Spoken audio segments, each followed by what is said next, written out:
పొద్దుటూరు పెన్నా నది చెరువున వెలిసిన అయ్యప్ప స్వామి దేవస్థానంలో 27వ సంవత్సరం లక్షార్చన మహోత్సవం అతి వైభవంగా జరుగుతున్నాం.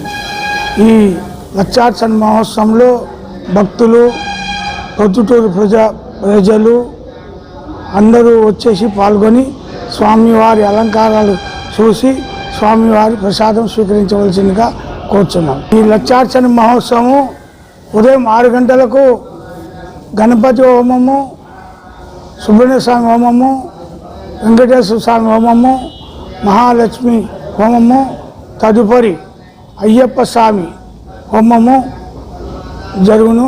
తదుపరి అయ్యప్ప స్వామి మాల వేసిన స్వాములచే లక్షార్చన పూజ గావించి భజన కార్యక్రమము ఎరుగుంట్ల వారిచే జరపబడును. తదుపరి స్వామివారి ప్రసాద వినియోగం భక్తులందరికీ వినియోగించబడును. కావున భక్తులందరూ వచ్చి పూర్వం వలె అయ్యప్ప స్వామి సేవను చూసి స్వామివారి ప్రసాదం స్వీకరించవలసిందిగా కోరుచున్నాం.